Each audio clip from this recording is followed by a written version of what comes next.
Dear student, आज हम देखेंगे पैनिक अटैक जो कि साइकेट्रिक इमरजेंसी से लिया गया है। मतलब साइकेट्रिक इमरजेंसी में ही ये आता है। हम लोग साइकेट्रिक इमरजेंसी देख रहे थे जिसमें बहुत सारे चैप्टर कवर किए गए हैं, जैसे कि बहुत सारे देख लीजिए, बहुत टॉपिक हैं इसके अंदर। सुसाइडल थॉट आते हैं इसमें, डिलीरियम ट्रीमर्स आता है, अल्को और मतलब बहुत सारे टॉपिक हैं, आप देख सकते हैं यूट्यूब उसमें प्लेलिस्ट में। अगर मैं अभी इनमें फिर से डिस्कस करूँगी तो काफ़ी लेंदी वीडियो बन जाएगा। तो मतलब बहुत सारे टॉपिक साइकेट्रिक इमरजेंसी में आते हैं, कुल मिला के आप देख सकते हैं प्लेलिस्ट में मैं डाल चुकी हूँ। अभी भी कुछ टॉपिक्स रह गए हैं जिसको मैं फटाफट ख़त्म करूँगी। और ये ऑलरेडी मैं इंडिविजुअल भी डाल चुकी हूँ एनजाइटी डिसऑर्डर में, तो आप प्लेलिस्ट में जाके देख सकते हैं। तो देखिए, आपके एज़ पर योर डिमांड मैंने हिंदी इंग्लिश दोनों में ही नोट्स दे रही हूँ आपको, तो आपको जिसमें सही लगे आप उसमें ले सकते हैं। चलिए स्टार्ट करते हैं। पैनिक अटैक क्या होता है कि ये एक एपिसोड होता है एक्यूट एंजाइटी का, यानी कि एंजाइटी का ही ये एक प्रकार है, बोल सकते हैं आप, उसी में ये आता है। ठीक है। और ये जो होता है एक पार्ट होता है साइकोटिक और न्यूरोटिक इलनेस। इसमें क्या होता है, जो भी पर्सन होता है उसको न्यूरोटिक इलनेस और साइकोटिक इलनेस दोनों ही होते हैं। ठीक है। यानी कि एक मानसिक विकार जैसे आप बोल सकते हैं, मानसिक डिसऑर्डर है। ठीक है। और ये जो है साइकेट्रिक, जैसे मैंने स्टार्टिंग में बताया था कि साइकेट्रिक इमरजेंसी में आता है, जिसमें कि क्या होता है, पैल्पिटेशन होगा। पैल्पिटेशन का मतलब होता है हार्ट बीट ज़्यादा तेज होना, धड़कनें बढ़ जाना जिसे बोलते हैं, पसीना आना, ट्रीमर्स होना यानी कि कपकपाहट जिसे बोलते हैं, चोकिंग हो जाना जैसे कि गला भरा आ रहा है, मतलब कि सांस घुट रही है, इस तरीके का। चेस्ट पेन होना, नोजिया होना, नोजिया मतलब वॉमिटिंग आना जैसे होता है ना, जी जी मचलाना। और एब्डोमन डिस्टेंस यानी कि पेट में कुछ लग रहा है, भरापन, मतलब डिस्कम्फर्ट हो रहा है उसको, है ना, पेशेंट को। और उसको क्या रहता है, डाइंग का मतलब हर समय लगता है कि वो अब मरने वाला है, मरने का खतरा उसको मतलब उससे उसे घबराहट होती है सोचने से। चिल और हॉट फ्लैशेस भी होते हैं, ठंडा गर्म का एहसास होता है उसको। ठीक है। तो ये एक क्या है, एक एपिसोड है जो कि एंजाइटी डिसऑर्डर का ही है, ऐसे करके आप समझ सकते हैं। इसके साइन एंड सिम्टम क्या है, जैसा अभी मैंने बताया वो सारे ही साइन एंड सिम्टम ही थे कि डिजीनेस, यही कि हार्ट अटैक जैसा उसको आना, मतलब हार्ट की जो गति होती है तेज हो जाना, पसीना आना, ट्रीमर्स आना, मतलब कि जो कपकपाहट होती है, और उसको जो सांस लेने में भी तकलीफ होती है उसको। चोकिंग हो जाना, चोकिंग का मतलब जैसे दम घुट रहा है उसका। ठीक है। पेन और डिस्कम्फर्ट, दर्द भी होगा और परेशानी सी लगना हर समय, नौजिया उल्टी आना जैसा लगता है, और जी मचलाना। ठीक है। और फियर ऑफ डाइंग मतलब कि मरने का डर जैसा रहता है उसको। और क्या रहता है, कभी बहुत ठंड लगेगी, बहुत कभी गर्मी लगेगी, और हार्ट बीट ज़्यादा तेज चलेगी, और पेट में उसकी गुड़गुड़ाहट सी रहेगी, मतलब डिस्कम्फर्ट रहेगा। ठीक।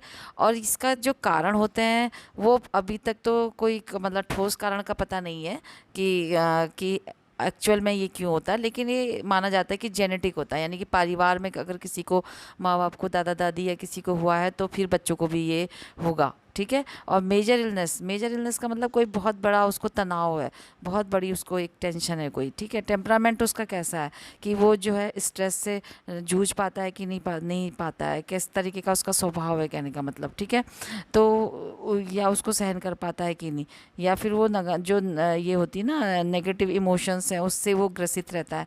तो ये सारी चीज़ें हैं जो उसके हर समय नेगेटिव रहना, नेगेटिविटी ज़्यादा भरी होना दिमाग के अंदर, और अपना स्वभाव जो होता है वो मतलब स्ट्रेस से उसको काबू नहीं कर पाना, तो उनमें ज़्यादा देखने को मिलता है। सडन चेंजेज हो जाते हैं जब कभी मतलब बॉडी में, तो उससे क्या होता है, ब्रेन में भी, मतलब ब्रेन में भी उससे क्या होगा, जैसे स्ट्रेस हो गया उसको, या कुछ और कारण है, जेनेटिक है या मेजर, जो भी हम ये पढ़ रहे हैं, तो कभी क्या होता है कि ये ब्रेन का फंक्शन भी उसका ठीक से काम नहीं करेगा, तो उसके वजह से भी ये होता है, जिसका ब्रेन का फंक्शन काम ठीक से नहीं करता है। आप न्यूरोटिक, ये जो मैंने अभी डाला है ना एंजाइटी डिसऑर्डर में, आप देख सकते हैं ब्रेन से रिलेटेड प्रॉब्लम है उसमें। प्लेलिस्ट में जाके माइंड हाइज नर्सिंग की प्लेलिस्ट में जाइए तो आपको सब मिलेगा।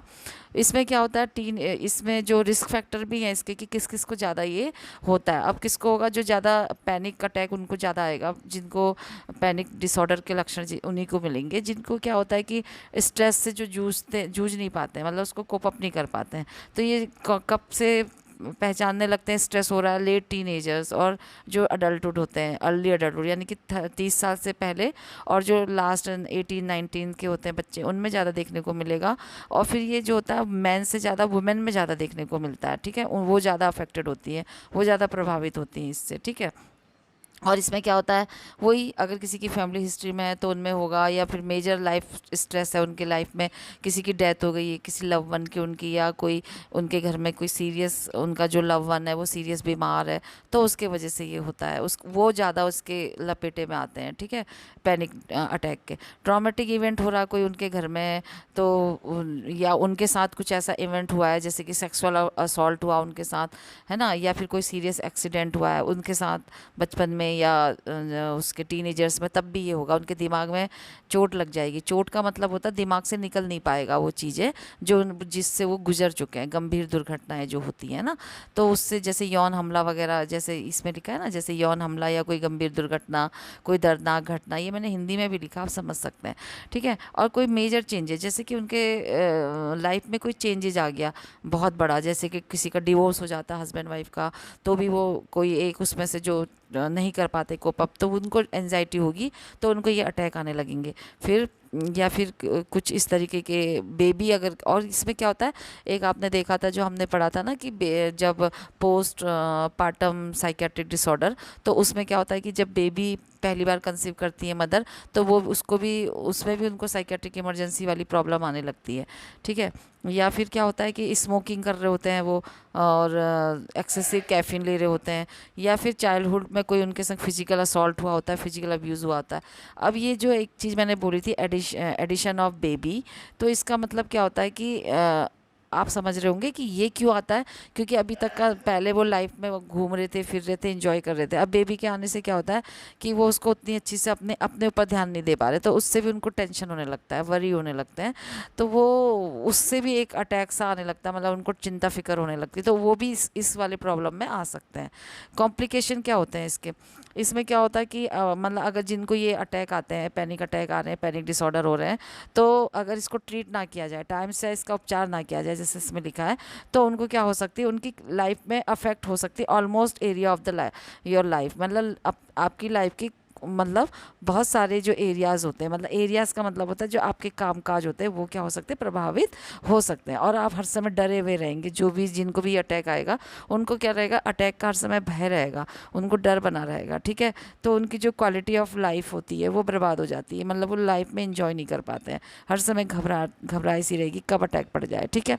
इसमें क्या होगा, और क्या होता है इसमें, स्पेसिफिक फोबिया, जैसे कि फियर ऑफ ड्राइविंग, किसी को ड्राइव करने से डर लगेगा, है ना, या फिर अकेले रहने से डर लगेगा, ये कॉम्प्लिकेशन ही है इसमें, ठीक है। और फिर क्या होता है, बार बार उनको मेडिकल केयर की ज़रूरत पड़ती है, यानी कि डॉक्टर को बार बार दिखाएंगे, उनको कोई ना कोई ऐसी तकलीफ होगी हेल्थ में, तो उनको डॉक्टर के सलाह लेनी पड़ेगी, हॉस्पिटल जाना पड़ेगा, ये भी तो एक कॉम्प्लिकेशन ही है ना, लाइफ इससे क्या हो रही है, अफेक्टेड हो रही है। और सोशल सिचुएशन को वो बचेंगे, उसमें नहीं जाएंगे, दूर रहेंगे, अकेले रहना पसंद करेंगे। और क्या होता है कि उनको स्कूल में, अगर वो पढ़ने वाले स्टूडेंट हैं तो स्कूल्स में, और अगर वो वर्किंग पर्सन है तो उनको उनके कामकाज में भी प्रॉब्लम आएगी, यानी कि ठीक से कामकाज नहीं कर पाएंगे। डिप्रेशन होगा, एंजाइटी डिसऑर्डर, जैसे मैंने बताया कि एंजाइटी डिसऑर्डर का ही एक प्रकार है, तो इसमें डिप्रेशन, एंजाइटी डिसऑर्डर, ये सभी कुछ हो सकते हैं। साइकेट्रिक डिसऑर्डर और अदर साइकेट्रिक डिसऑर्डर मैंने बोला, अगर आप उसमें देखेंगे प्लेलिस्ट में बहुत सारे साइकेट्रिक डिसऑर्डर मैं डाल चुकी हूँ, तो उनमें से कुछ और भी हो सकता है। तो मतलब एक कॉम्प्लिकेशन में आता है कि जटिलताएं क्या हैं इस प्रॉब्लम की, कि बार बार कुछ ना कुछ फिर से उसको कुछ, इसके अलावा भी दूसरे अटैक भी आ सकते हैं। और क्या हो सकता है, इंक्रीज रिस्क ऑफ सुसाइड, ये भी मैं डाल चुकी हूँ कि सुसाइडल थॉट क्यों आते हैं, इससे कैसे प्रिवेंट कर सकते हैं, कैसे बचाव कर सकते हैं। तो ये जो सुसाइडल थॉट है ये भी साइकेट्रिक इमरजेंसी में आता है, मैं डाल चुकी हूँ, बहुत लंबा यूनिट है ये, ठीक है। अल्कोहल और अदर सब्सटेंस मिसयूज़, क्या होता है कि जो अल्कोहल ले रहे होते हैं और हैवी ड्रिंकर, ये भी मैं डाल चुकी हूँ, आपने देखा होगा कि ये भी एक साइकेट्रिक इमरजेंसी में आता है, प्लेलिस्ट में आप देख लीजिए जाके। तो उसको कैसे छुड़वाना चाहिए और उससे कैसे विड्रॉल सिम्टम क्या होते हैं, छोड़ने के बाद एकदम से क्या प्रॉब्लम आने लगती है बॉडी में, तो वो भी एक साइकेट्रिक इमरजेंसी में ही आता है, ठीक है।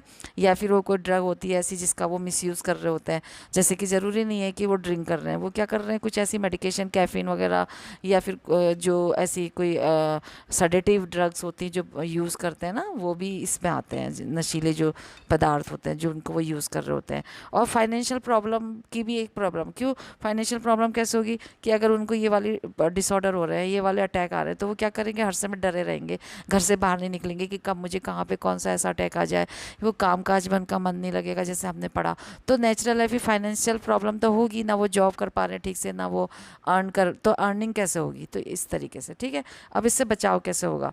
बचाव भी इससे कैसे होता है? पैनिक डिसऑर्डर को रोकने का कोई निश्चित तरीका नहीं है, हालांकि ये मतलब जो भी है, ये जो रिकमेंडेशन का मतलब होता है, जो डॉक्टर जो बताएंगे या फिर जो भी साइकियाट्रिक जो वर्कर हैं, जो इसमें काम करते हैं, साइकोलॉजिस्ट हैं, वो इसमें आपको जो भी सजेस्ट करते हैं जिनको ये प्रॉब्लम है, वही इसमें काम कर सकती हैं। जैसे कि gate treatment of panic attack, जल्दी से अगर पता चलता है कि पैनिक अटैक आ रहा है तो इसका जल्दी से जल्दी क्या करना चाहिए, जितनी जल्दी हो सके इसका ट्रीटमेंट लेना चाहिए।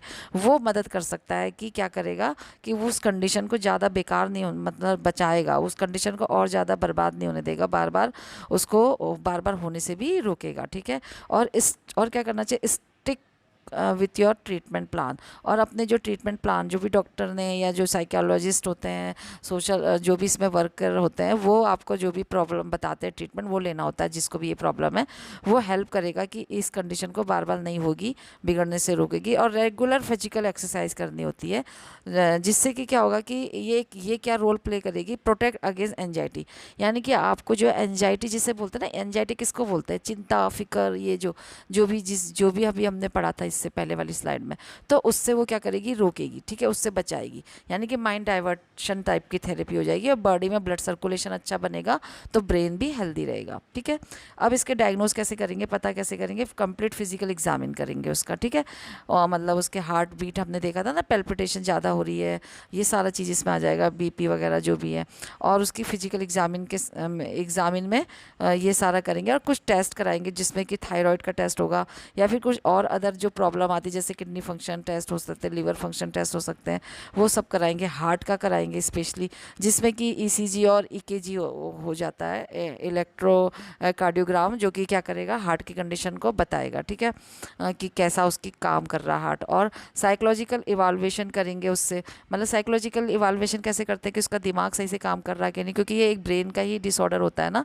तो उससे ये पूछेंगे कि कुछ बातें करेंगे उसके सिम्टम के बारे में, उसको कैसे डर तो नहीं लगता है किसी चीज़ से, उसको स्ट्रेस तो नहीं हो रहा, कोई ऐसा सिचुएशन है क्या जिससे उसको स्ट्रेस हो रहा है। स्ट्रेस मतलब होती चिंता, चिंता की कौन सी ऐसी उसके पास ऐसा कंडीशन है जिससे कि उसको चिंता हो रही है। रिलेशनशिप प्रॉब्लम तो नहीं है, यानी कि कोई उसका डाइवोर्स तो नहीं हो चुका है, या घर में कोई प्रॉब्लम है, कोई किसी की डेथ हो चुकी हो, या कोई सीरियस इल हो, बीमार हो। सिचुएशन के अकॉर्डिंग उसको देखना पड़ेगा।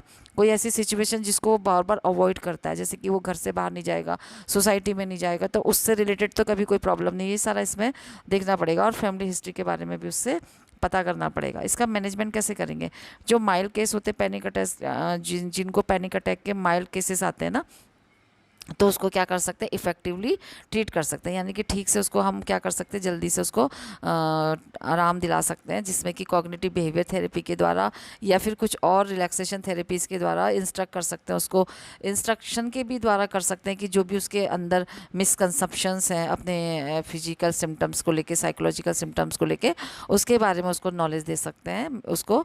एंड ब्रीदिंग एक्सरसाइज करवा सकते हैं, क्योंकि ब्रीदिंग की भी इसमें प्रॉब्लम थी ना, और उसको कुछ योगा वगैरह करवाना, इस रिलैक्सेशन एक्सरसाइज टेक्निक बता के। और एक्सपोज टू फियर, यानी कि जिस चीज़ से उसको डर लग रहा है उस चीज़, जैसे मैंने बोला था ना, इसमें हमने देखा था इसमें एक फियर फोबिया भी हो रहा था ना, स्पेसिफिक फोबिया। स्पेसिफिक फोबिया मतलब होता किसी एक चीज़ से, पर्टिकुलर कोई ऐसी चीज़ है जिससे कि उसको डर लग रहा है, तो उसके सामने उसको ले जाएंगे, एक्सपोज करवाएंगे और फिर बोलेंगे देखो ये तो कुछ भी नहीं हो रहा आपको इससे, मतलब इस तरीके से धीरे धीरे करके उसको उसके सामने ले जाके उसको उसका डर दूर करेंगे। और क्या करेंगे, occupy the patient. Patient occupy का मतलब होता है पेशेंट को बिजी रखना, कि किसी ना किसी काम में, जैसे कि जो उसको पसंद है, चाहे वो स्पोर्ट्स हो, चाहे वो ड्राइंग हो, चाहे वो कुछ और भी काम में जिससे कि उसको इंटरेस्ट आता हो। तो क्या होगा, गेम हो सकता है कोई भी, तो उससे क्या रहेगा, माइंड डाइवर्ट रहेगा और उसकी जो स्ट्रेस वाली जो कंडीशन है वो दूर रहेगी। और क्या करेंगे, गिव रीअश्योरेंस फर्स्ट, उसको रीअश्योर कराएंगे कि हम तुम्हारे साथ हैं, ये प्रॉब्लम कुछ नहीं है, सब ठीक हो जाएगा, इस तरीके के और उसको क्या करेंगे, एडमिनिस्टर डायज़ेपाम 10 mg और लोराज़ेपाम 2 mg। यानी कि ये जो होता है डॉक्टर के एडवाइस के बिना नहीं लेना है और ना देना है। तो ये डायज़ेपाम होती है 10 mg की, ये दे सकते हैं, कोई मेडिकेशन है ओरली दे सकते हैं उसको, जिससे कि उसको रेस्ट मिलेगा, या इसको कम mg की भी दे सकते हैं स्टार्टिंग में, और लोराज़ेपाम 2 mg की दे सकते हैं, और बिना डॉक्टर के इंस्ट्रक्शन के नहीं देनी होती है। और कंटिन्यू विथ काउंसलिंग, और उसको क्या करना चाहिए, कंटिन्यू काउंसलिंग में, डॉक्टर के काउंसलिंग में, परामर्श में उसको रखना होता है अंडर में, ठीक है। फिर उसमें अदर में आप और भी कुछ कर सकते हैं, जैसे कि साइकोथेरेपी दे सकते हैं, जो मैंने बताया, उससे बातचीत करके करके उसी की उसको किस थेरेपीज़ दे के, मतलब कि माइंड डाइवर्शन थेरेपी, बात करना, इसको टॉक थेरेपी भी बोलते हैं। यानी कि ज़्यादा उससे उसके बारे में पूछना, कि पता लगाना कि क्यों हो रहा। वो मेडिकेशन दे सकते हैं, जैसे मैंने अभी बताया जो भी मेडिकेशन है। उसके अलावा ये कुछ ये जो मेडिकेशन होती हैं ये भी दे सकते हैं उसको, सिलेक्टिव सीरोटोनिन और ये जो रिप्टेक इनिबिटर्स होता है, इसको शॉर्ट में SSRIs बोलते हैं, ये भी दे सकते हैं। और उसके अलावा SNRIs भी दे सकते हैं, SSRIs और SNRIs, ठीक है, serotonin and norepinephrine reuptake inhibitor और बेंजोडाइजापाइन, ये भी दे सकते हैं, पर ये बिना डॉक्टर के नहीं देनी होती है, बिना डॉक्टर के एडवाइस के। तो thank you guys for watching this video. Please like, share, comment and subscribe this channel. और जाते जाते एक लाइक तो बनता ही है। इसके अलावा जितनी भी साइकेट्रिक इमरजेंसीज़ हैं, आप जो होते हैं प्लेलिस्ट पे जाके देख सकते हैं और उससे फ़ायदा ले सकते हैं। जो भी आपके आसपास हैं उनको, उनकी केयर करने में आपको हेल्प करेगा, जिनको कि ये प्रॉब्लम है। और कोई टॉपिक अगर चाहिए तो वो आप लिख सकते हैं इसमें कमेंट्स में कि आपको किस पे लेक्चर चाहिए। तो गुड बाय, टेक केयर।